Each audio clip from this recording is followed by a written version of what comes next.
Welcome to Pharma Source, recorded at CDMO Live 2025.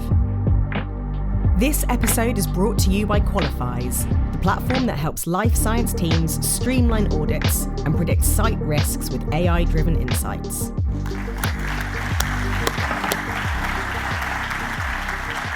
Thank you very much. Thank you.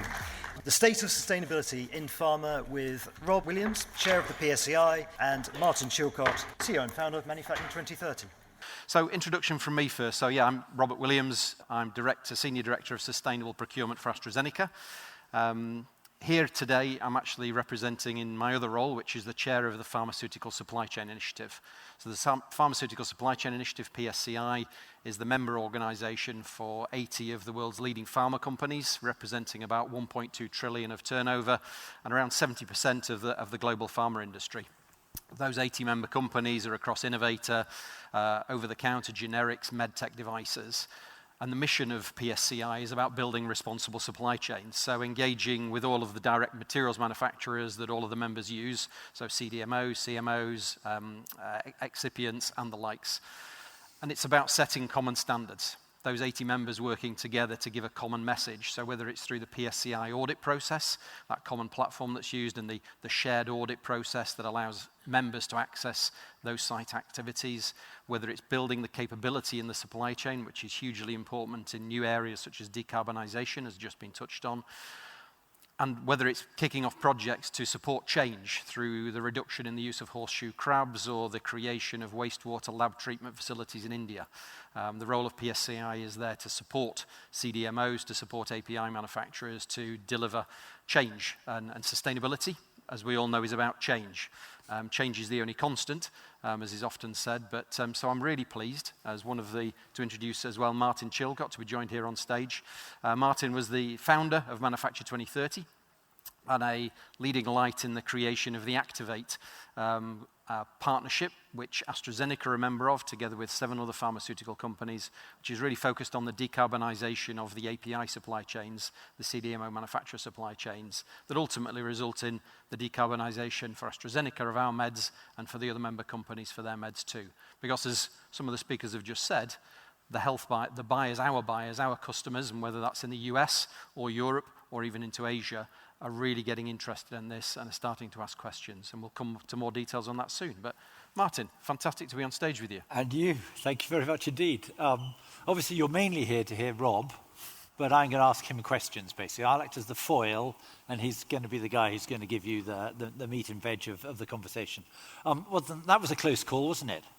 If you'd said something else, you would have set us up for a fall. So I'm very glad you all said the right sorts of things. We're going to talk really about 4 areas which will reinforce the very last set of questions that was asked the last panel. So we're going to talk a bit about the twin challenge of climate change and the healthcare needs of 8 billion people, because they are intrinsically entwined and becoming more entwined all the time. So we're going to touch upon that. We're then going to talk a little bit about the role of pharma in addressing those twin challenges, supply chains' predominant impact and involvement, and how therefore CDMOs need to think about this and how they're going to be engaged. And finally, how organizations like PSCI and Rob and my own organization and the program Activate are trying to make this easier and more rewarding for suppliers. So why don't we kick off, I guess, with the big opening umbrella, which is, why is climate change a health issue? WHO, I think, is a good place to start. WHO recognise that the impacts of climate change are impacting human health, and that's really what we're all working in at the end of the day. We all think about the patient. WHO, Healthcare Without Harm, talk about the challenges, whether it's increased temperatures, whether it's intensity of storms, whether it's flooding, but all of those organisations recognise, as do many of the world's leading pharma, and I'm sure yourselves here in the room as well, recognise that as the climate's changing, it's presenting impacts on human health. And that's obviously what we're here to all do, is improve the lives of patients, the lives of people. And so intrinsically, the impacts on the planet are linked to impacts on people. And that's why I think it's a fundamental rationale to incorporate sustainability in all of our businesses. So I'm just going to click on to the next slide. So healthcare is being impacted by climate change on an unprecedented level. But it's also part of the, if I put it slightly harshly, it's part of the problem as well, isn't it? It absolutely is, and the box on the left-hand side of that slide shows the reality of it. Healthcare contributes 5% of global emissions. That's actually more than aviation, which is often pointed at as being one of the poster childs of the problem we're creating. But the intensity of the industry, the globalization of the industry, creates 5% of global emissions, certainly something to keep in mind. And it's not all about patient settings, although those patient settings in the hospitals, in the healthcare centres, clearly emit some carbon.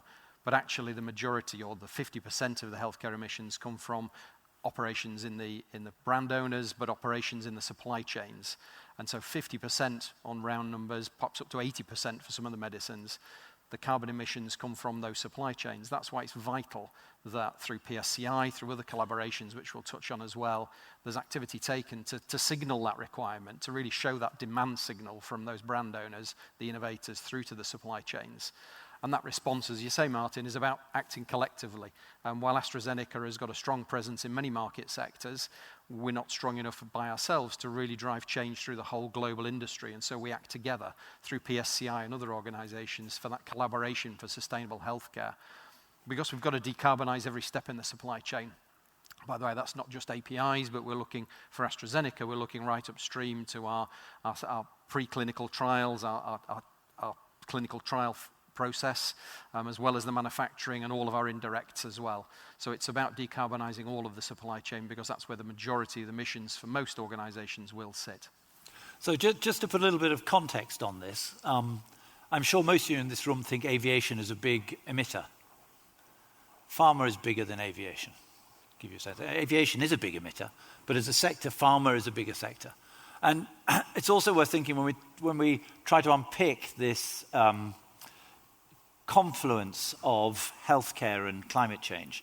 It's not just the headline acts of malaria and cholera that we're talking about moving with temperature changes, but also it's the migration patterns, the huge movements of populations out of the Sahel that are taking place currently, 120 million people on the move because of the unlivability of the world in which they exist, means that disease is moving with them, means that they are nutritionally challenged, which means they are vulnerable. So we've got an extraordinary challenge. It's not a small thing. We may not yet be seeing it at the level we will be, but climate change and healthcare are intrinsically connected to one another. And the challenge for pharma starts in the supply chain, because that's where the supply chain emissions are. Yeah. So what are PSCI and AstraZeneca, what are you doing in these collaborations to make it easier? Yeah, I think, Martin, if you flick onto the next slide, I think it starts to show the scale of joint activity. So first, it means you've got to get your own house in order.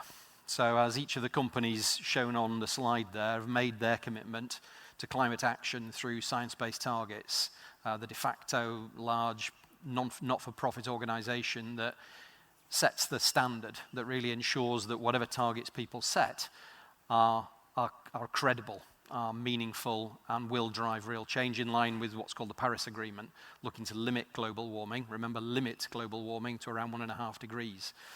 So I'm sure many of you will recognise customer logos on this slide. This slide's available on the PSCI website, and I'm sure CDMO have published this before as well, PharmaSource have published this before. But all of those companies have acted with one approach to set science-based targets.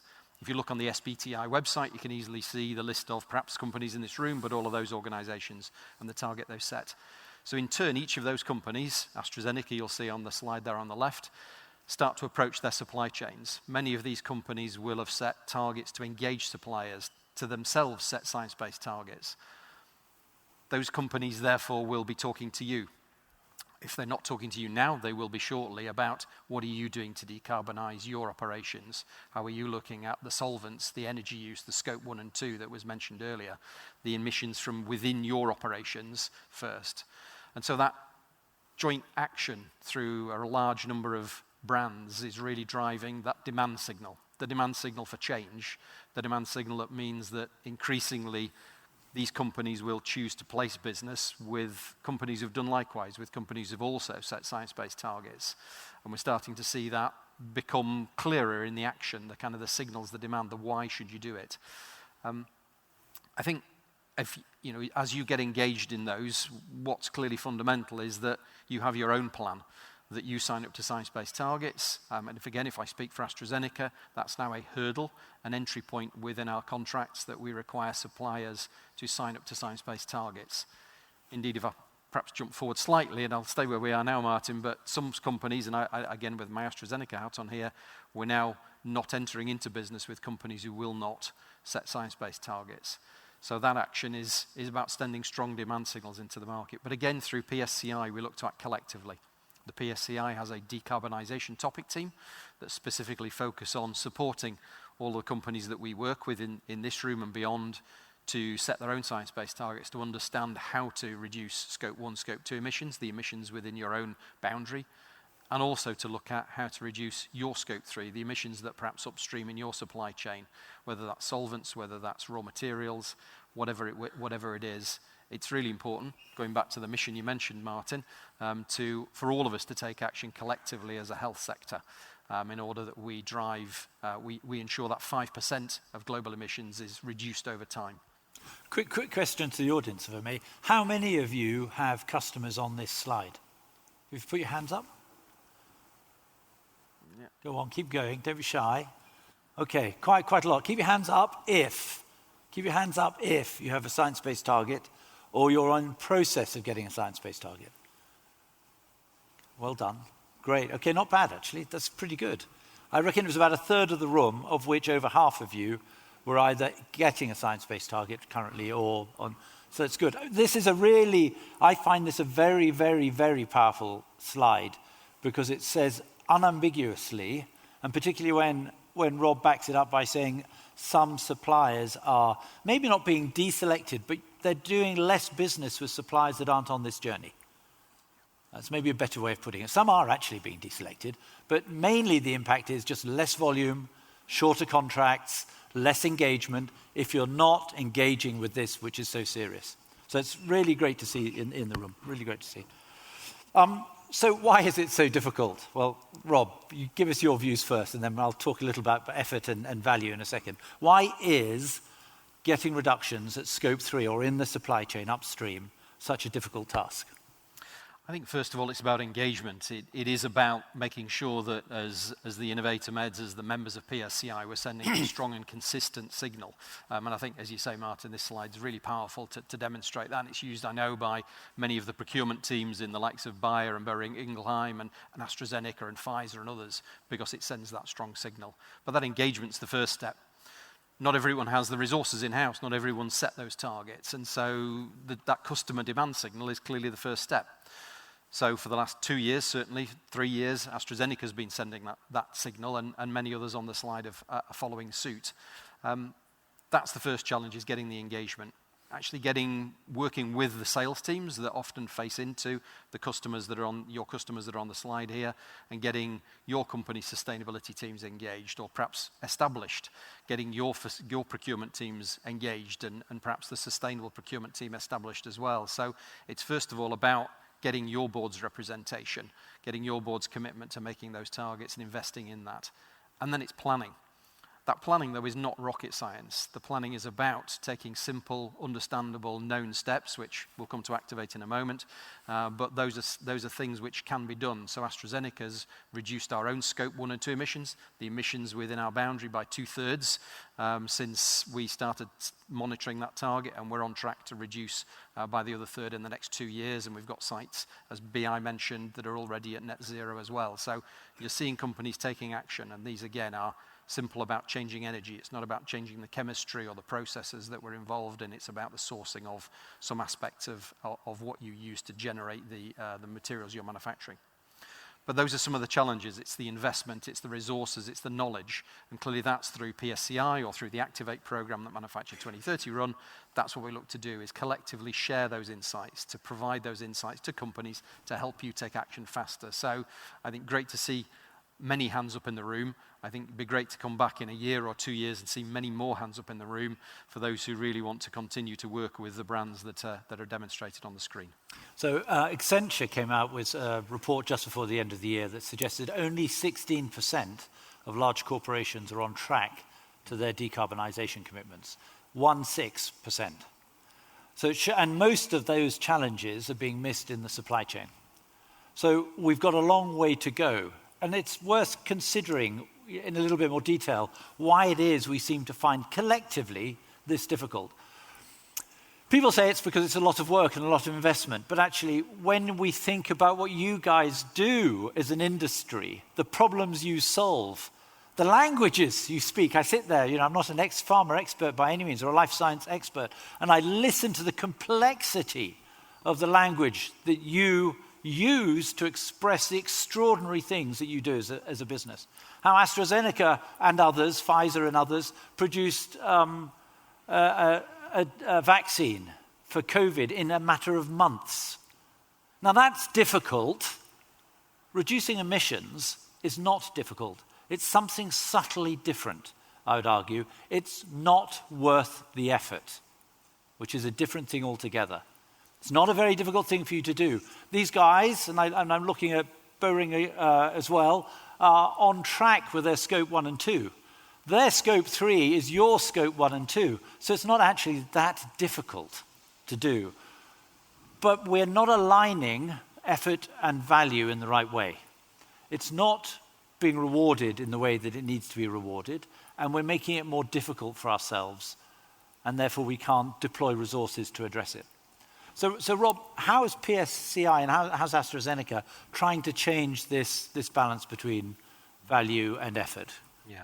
And maybe we could start with value and then we'll come to effort afterwards. Yeah, I think from the value point, I'll go back to the points I made earlier again with an AstraZeneca hat on. We've established the requirements in our contract terms for all of our suppliers in directs and in indirects that commitment to science-based targets is fundamental. It shows alignment. It shows that commitment to decarbonising the future. It matters less where you are today, but more that there's a commitment to reduce that. And so that signal, using that previous slide, is sent loudly and clearly through all of our procurement teams.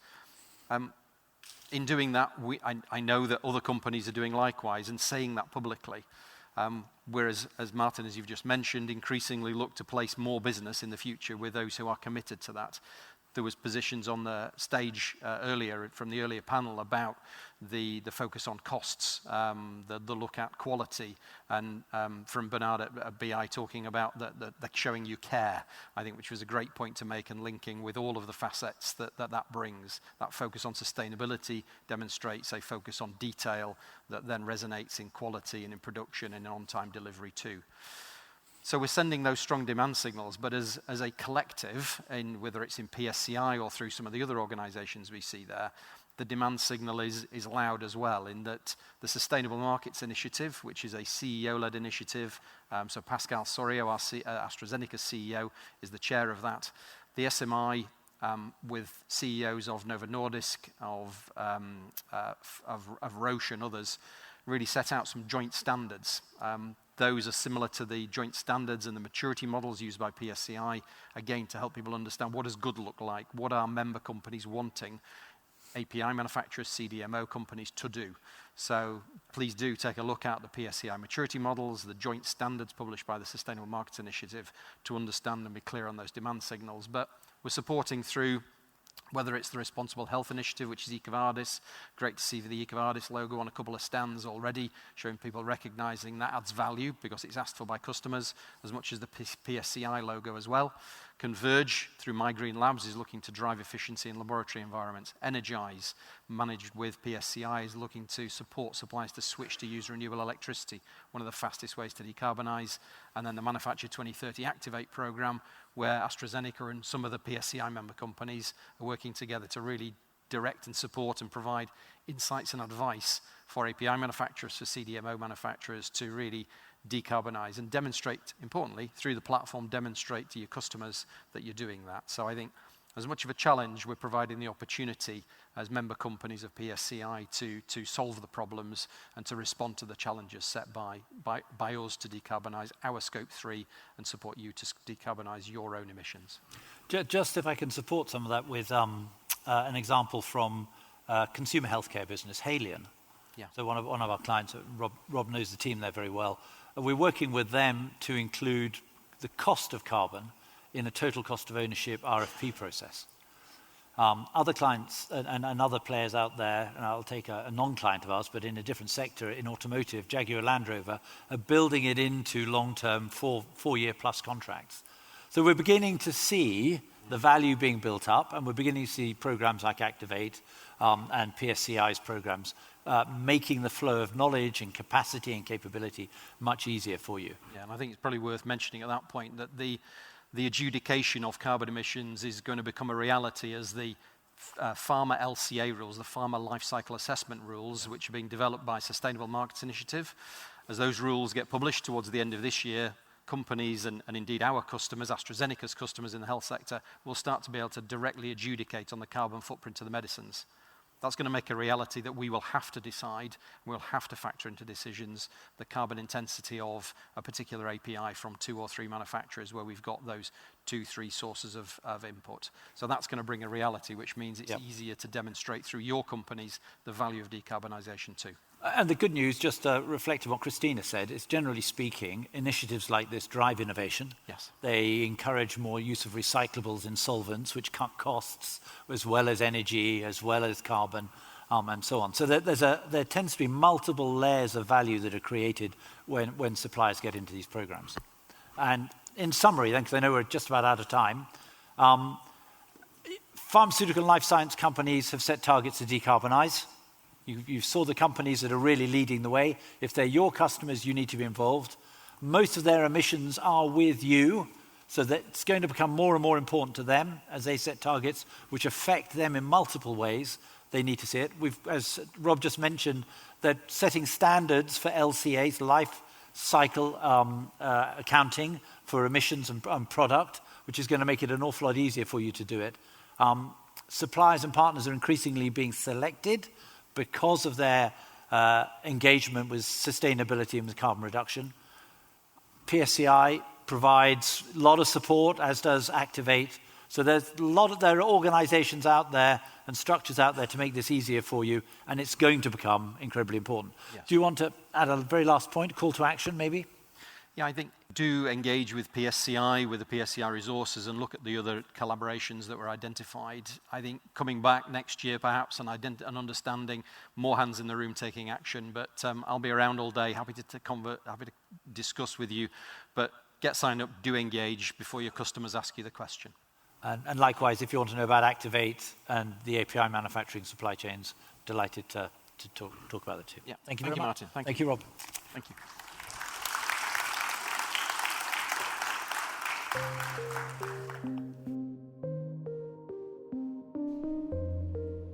For more external manufacturing insights, head to cdmolive.com and download our 50-page summary of the event. Make sure to book your ticket for CDMO Live 2026, taking place the 27th to 28th of May at the World Trade Center, Rotterdam.